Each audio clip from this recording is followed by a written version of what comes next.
Welcome back to the Physio Foundations podcast, where we discuss the knowledge and skills that provide the foundation of expert clinical practice. So this is part 4 out of 4, the final episode in our 4-part series on qualitative research with Dr. Melanie Farlie and myself.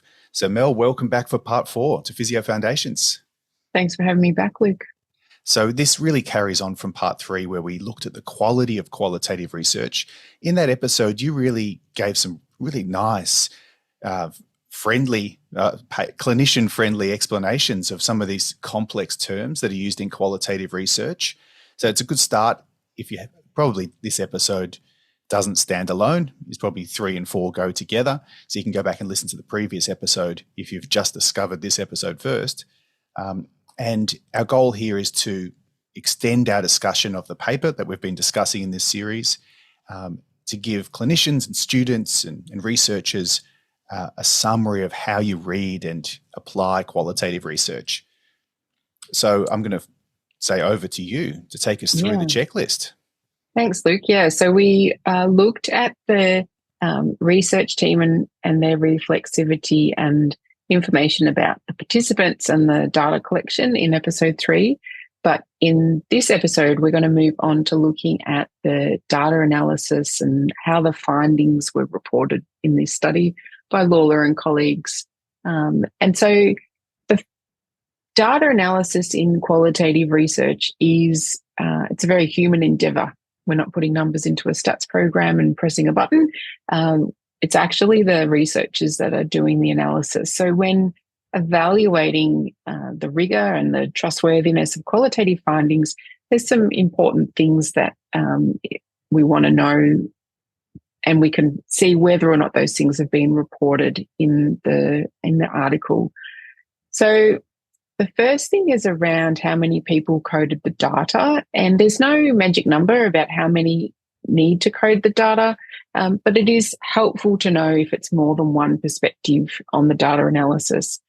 If it's a single analyst, you'd want to know a lot about who that analyst was and their perspective. If it's a team, then you're interested in what is the skills and knowledge and perspectives of the team.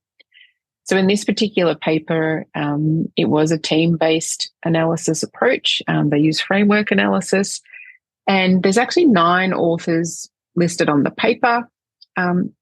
It talks about the analysis being done in pairs and that the analysis was a shared interpretation across the team, not the analysis of an individual. But it doesn't actually explicitly state that 9 people coded the data. But you know that it's the interpretation of more than one on the team. So that's the first thing. Who did the coding? How many people did the coding? And is that interpretation one person's interpretation or an interpretation of a team?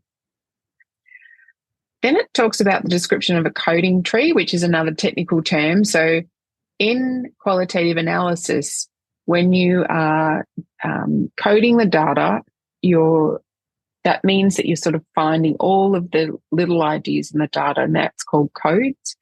And then in some analytical approaches, those codes then get bunched into categories, and then categories might inform the naming of themes, the identification of themes, which is what happened in this particular paper. And it talks about the coding tree in the appendix. So in Appendix 4, there is an example of sort of raw data and how it was labelled with the different codes, and then how a particular bunch of codes then got collapsed into a certain category. And there was a couple of different categories that sort of fed into a theme. And so they've given you an example of what that looks like in Appendix 4. So go have a look if you haven't looked already, because that, when you look at that, it should be something that you go, yep, I can see why things were coded that way. I can understand why those codes became that category. And it makes sense that those categories ended up being called that theme. If you're looking at the data and you just go, I really don't see how they made those connections, then there's a little less trustworthiness in that particular study report for you. Others might see the way the researchers did, but if you're not seeing those connections the way the researchers did, then it might mean that this paper doesn't have findings that are applicable to your context, if that makes sense. And again, they may have been done very well, but the art of communication is making sure everybody can understand clearly what you've done and why. Yeah, and so the provision of the coding tree, it's almost like just the evidence that we did what we said we did. If people say that they sort of coded to create themes, you want to see an example of how they did that, because you could say anything, but by giving you the example, it helps you as the reader go, yep, I see that they did that and I agree. There's credibility to what they're telling me here. Another question on the checklist is around how the themes are identified. So it asks were they identified in advance or identified from the data. Why this matters is if you are doing what's called deductive analysis, where you might have some sort of framework that you're looking for, is that represented in the data? That sort of means and implies that if there was something else there, it wouldn't have been really touched on. So an example from another paper and another analysis that I've been involved in, we started with the COM-B framework, so the capability, opportunity, motivation framework, and how that relates to behaviour of therapists. And we went into the data from the interviews and the surveys with the physiotherapists to look at what are they saying that sort of fits in the capability bucket, what fits in the opportunity bucket, what fits in the motivation bucket, and of all of those things, how do they speak to the behaviour? So that's what's called a deductive process where the themes are predetermined. It's not that that's not a good process, but it means that the researchers had a fixed idea of what they were looking for, and if there were other things in the data, it wouldn't have been reported. This paper did what's called an inductive process. So they started with the data and then they did their coding of the data to kind of look at what the data said and identify things from the data.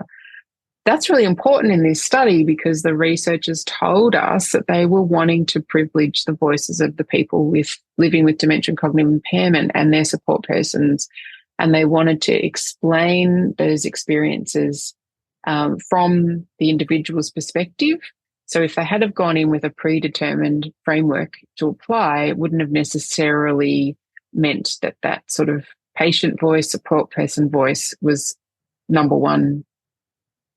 So they talk about using what's called a coding lens. So if you think about if you look at something, if any type of critical thinking that you're doing, you would have a particular lens that you're bringing to it. So maybe if you're looking at an individual's behavior and the way you think about a close friend and the way they behave versus a family member or versus a patient, you're probably going to bring a different perspective to your judgment of that behavior because you're looking at it as a parent or you're looking at it as a friend or you're looking at it as a health professional.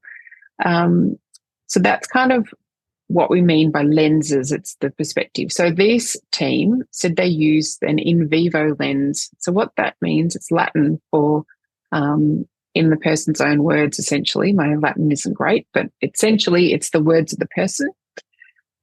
And so that tells us that when they made their codes, they actually used the words that the people literally said to help form their codes. And then they went through and looked from a values lens. And so what that means is they went and looked at the data for passages of transcript where the person was speaking about their values, their attitudes, or their beliefs. Because if we go back to the research question, that really fits well with the research question where they were wanting to describe the experiences and then translate what that might mean for clinical practice. And then in the second stage, they took all of that coding that they'd done and trying to keep close to the people's words themselves to then identify the categories and themes that were the things that were recommendations for real life practice. So as you can see, there's no kind of concrete way to do this appraisal, it's really going back and forth between the research question and what the researchers have told us about what their goals were for the research. And then when you look at how they explained their analysis process, does it sound like it all stacks up? So that makes sense. You've explained that so clearly. So this is all an inductive process where you're starting with the data, then you code the data, and then you develop perspectives based on your lens, as you call it, the coding lens. Your interpretation of the data. And then the deductive process where the themes are predetermined. Are there times when it's more appropriate to use a deductive process? Yeah, absolutely. I think there are times when, so say, for example, they're, looking at behavior. The Combi model is pretty common. It's turning up a lot now because it's a model that has a lot of rigor behind its development. But it's not the only model of health behavior. There are, your trans-theoretical domains, the health beliefs model. There are more than one, there's more than one model around behavior. So it's okay to use predetermined frameworks but you do need to kind of give your rationale for why have I chosen that particular framework? Why does it apply to my research? And you might also talk about what was in your data that didn't fit and whether or not that is a gap in the framework that you used, or whether or not it's something that needs a different approach to sort of describe. Right. So it all takes a bit of humility and honesty as well. It's all part of your reflexivity and openness. Yeah. How can we relate this, just to segue briefly, to a clinician and doing an interview or a subjective assessment in the clinic? So what sort of a process is that? If you've got predetermined questions, some of them are just essential red flag questions, for example.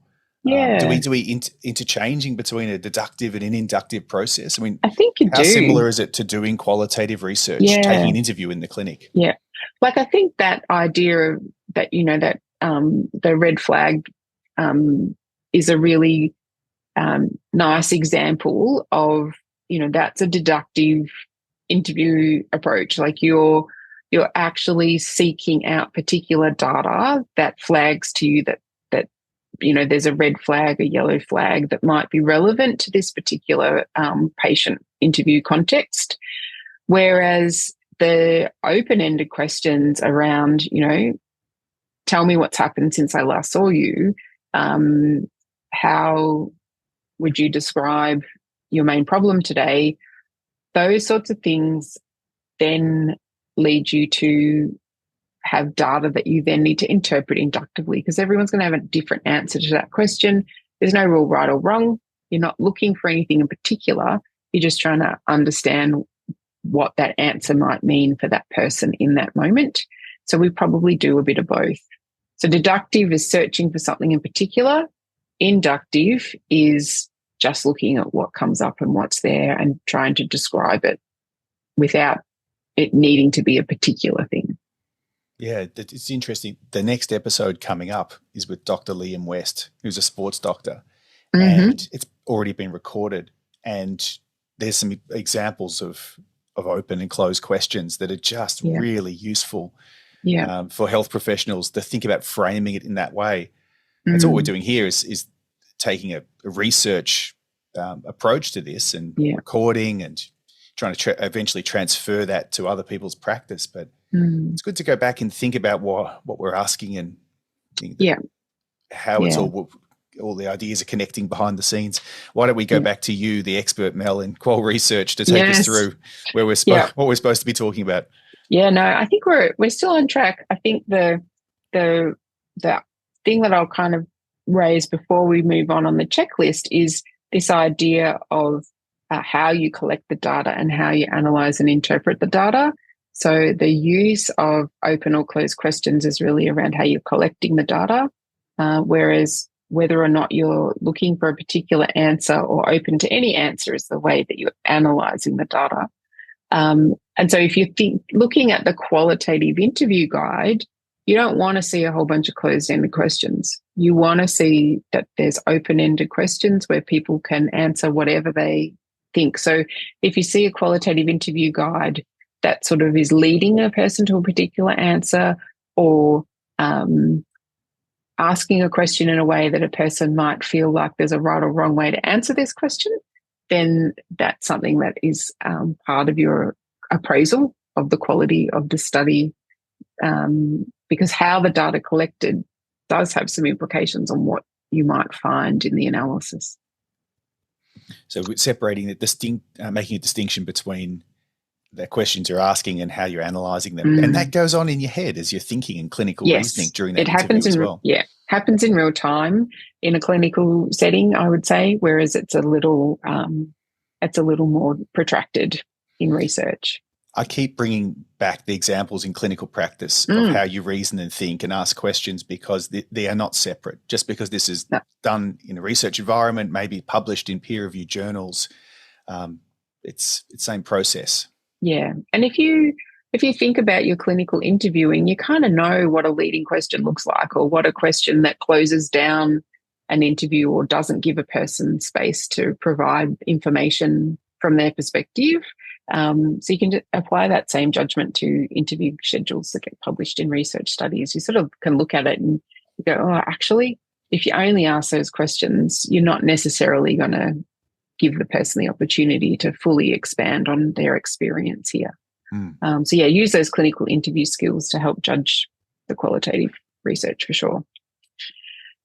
The last couple of things in the data analysis section are whether or not software was used. So in this study, a program called NVivo was used. There's a few different qualitative analysis software programs that come up commonly. NVivo is one, Atlas is another, MaxQDA. There's a few different ones.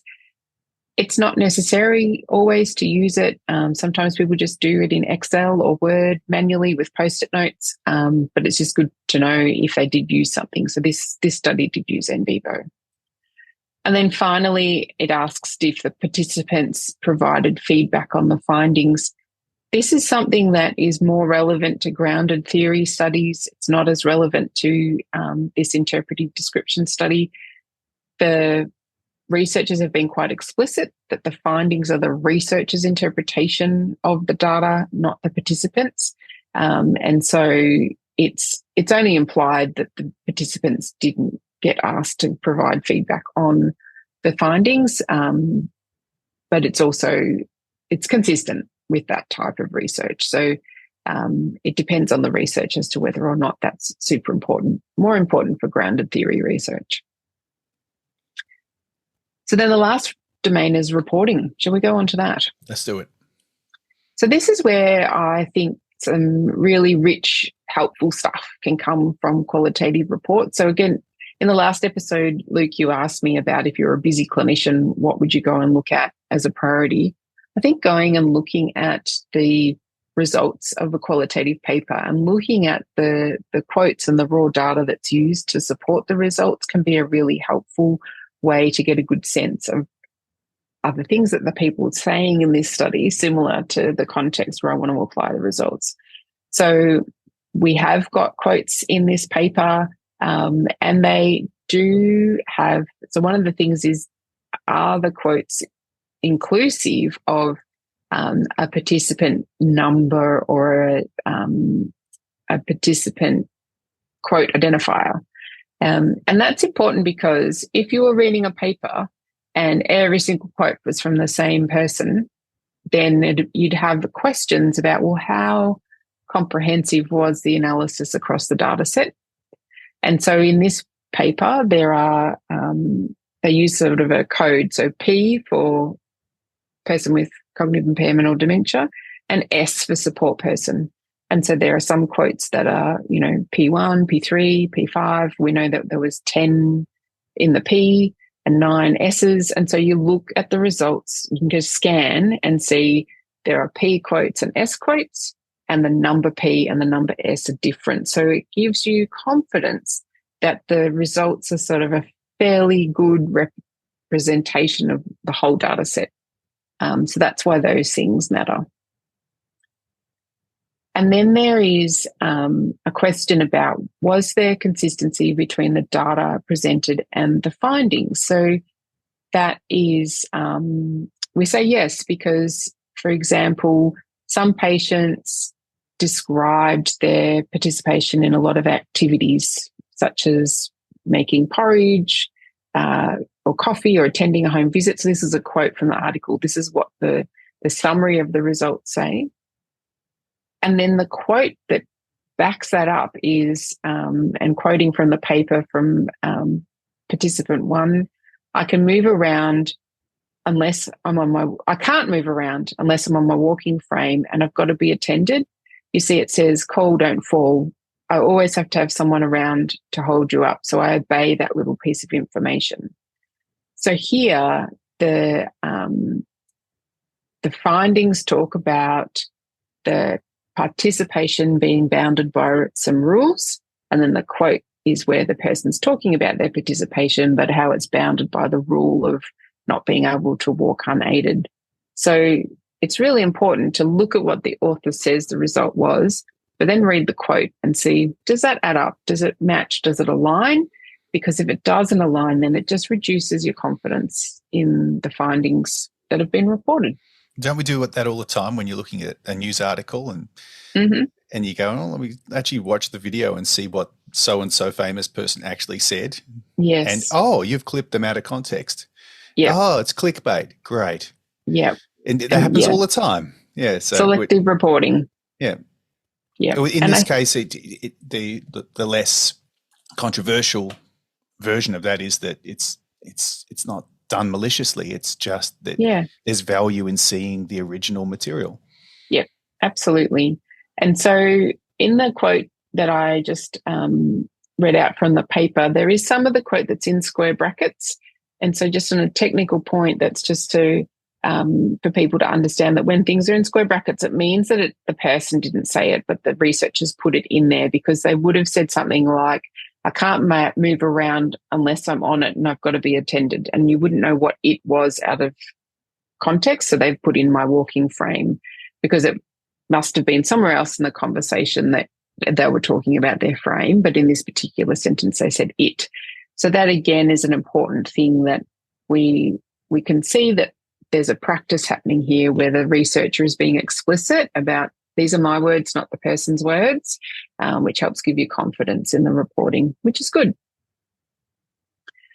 The other things in this section are around clarity of major and minor themes. And so this paper is a good example of the description of these 4 themes, which are around the theme related to supporting patients to engage in the process. There was a theme around the creation of hospitable environments. There was a theme around recognising and working with care partners or support persons, and ensuring that staff have adequate dementia knowledge. They were the 4 themes that came out of this analysis. And in the paper, there's descriptions of what those themes mean and encompass, and all the data to back it up. And then the other thing is there anything that's a diverse case, or because if the results are, our findings are this and everyone said it and it applies to everything all of the time, you'd be a little bit suspicious. Like, it could be, but it's likely that people will have different opinions about things. And so you want to see the diversity of opinions in a qualitative report, not just all the positives or everything that supports a particular idea, because it's likely that within a group of interviews with people that someone will have an alternative perspective. And so that's also shown in the paper. I've got another analogy for that one. When you look at reviews and you see that 4.9 star review and with 200 comments, and you see a couple of bad comments in there, it doesn't take anything away generally. For me, for the psychology of it, you weigh them all up with the other 199 positive comments, and you say, if they were all positive, might be suspicious that a bot farm had created those positive reviews. Exactly. So there was a bit of an example that I pulled out of the paper, was talking about when it was in the hospitable environment theme. and they were talking about food. And so food in hospital is a bit of a contentious issue. So there was some found the food monotonous and gristly. Some thought it was too much. Some thought it was wonderful, but I don't get enough. And others thought it was pretty good and liked the options. So there's a real diversity of opinions in there. It's from multiple different people, indicated by, S2, P9, P8, P1 after the comments. So it tells you that the researchers have been open to diverse opinions in the data and presented that analysis. So, I mean, we've talked about in previous episodes, I was a part of this research team. So I am bringing some personal insights into this analysis, but I've really tried to stick to what we actually report in the article when doing this particular critique. And what you did there was you told me before, it was your statement. That's okay. What was it called, Mel? The statement. The reflexivity statement. Thank you. See, I'm trying to remember all this. That's very good. That's okay. Doing very well, Luke.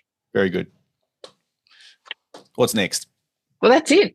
Once you've got through all of that, you've done your appraisal. And again, we talked in the last episode, it's not something you add up. It's more overall how many of these things look like they've been reported well and comprehensively. The more comprehensive the reporting and the more of these things that they've touched on, the more confidence that you can have in the findings. And then thinking about, does this context match the context I want to apply the findings in? And so those two things together give you a bit of an idea of whether or not you can use the paper in your clinical practice. That's very helpful. I've taken lots of notes, and it's probably because I've been actively listening to you and hosting the interviews. I found that I've learned probably more from those 4 episodes than I have from my independent reading and trying to figure out, particularly the definitions. You've given some really clear explanations of what you do and why, and then we've linked it back to clinical practice as well and what you do as a clinician. So there's a really good resource for our students, research students, undergraduate, high degree research students, of course, which is kind of the reason we made this. We could have recorded this and kept it on our drive for when students have these questions, but we've made it public. We've put it out there, and we hopefully made it relevant to a researcher, a clinician rather, who wants to use research and improve all the the breadth of the research that they can use in their practice and sort of make sense of it. And I really enjoyed the conversation. Hopefully others have taken some good things away from it as well. Yeah, absolutely. I think it's really important to try and be open to engaging with research evidence, even if you're not 100% confident that you are sure about what's going on. I think the thing that I really like about qualitative research is that it because it is based on this subjective interpretation of things, and a good report will tell you a lot about who did the research and who participated, and you get some of that raw data. Sometimes you can have a little bit more confidence reading qualitative research over quant, because unless you're a statistician, it can be a little hard to know if the right stats test has been done, if the way it's been reported is completely the correct way. You need a lot of extra knowledge that you don't necessarily get as a clinician. But as a clinician, you're interviewing people all the time, and you're analysing those interviews, and you're making decisions and interpretations and actions based on those interviews all the time. So I think that use those skills to kind of evaluate, how much do I see credibility in this qualitative study that I'm reading? Use those skills and can be a nice way to engage with research. Mel, we're really grateful for your time here on the podcast, and also for everyone who's going to be using this as a resource. So you can connect with Mel. You can find all the links to the paper and all of the handles for social media, everything in the show notes at Dr. Files on social media. You can track her down on email or LinkedIn. You on LinkedIn? Yep, I'm on LinkedIn, and we've also got the Balance Exercise Research Group at Monash Uni. So if you just Google Balance Exercise Research Group, you'll find us there as well. And that's probably in your general research profile, which is there in the Mhm. notes as well. Any other resources, any other places you direct people to for further reading? Yeah, I think that just getting onto some qualitative research in general, like even just doing a Google Scholar search for some papers to look at is a good start. The core checklist that we've used today, you can access that through something called the Equator Network. So the Equator Network is a repository of lots and lots of different checklists for evaluating the reporting of all sorts of research types. So you'll find the COREC information there. The SRQR is the standardized reporting of qualitative research checklist. It's a little simpler than COREC. So in some ways it's shorter, but you do need a little bit of practice to work out what the answers to some of the questions might be. The CASP tool, which is CASP, is a UK repository of appraisal tools as well. The COREC and the CASP qualitative research checklist have got a lot of supplementary explanations for what does this item mean, what would you be looking for in the paper, how would I analyse it. So I think using some of those resources are probably a good way to dip your toe into evaluating qualitative research. And That's the more a you great read, start. the more you understand it. Fantastic. That's a great start. And listeners, I've been trying to talk Mel into doing some co-hosting of some Physio Foundations podcast episodes with some interesting guests that we both know. So stay tuned for that in the future. She didn't say no. No, I did not say no. Just got to get her to say yes, because I've really enjoyed chatting to Mel. I'm sure you've enjoyed listening to her. So thanks again, Mel. Thanks, and Luke. Until next time, we'll sign off. Yeah, thank you. So wishing you, until next time, this is Mel and Luke wishing you all the very best with your studying, professional development and lifelong learning.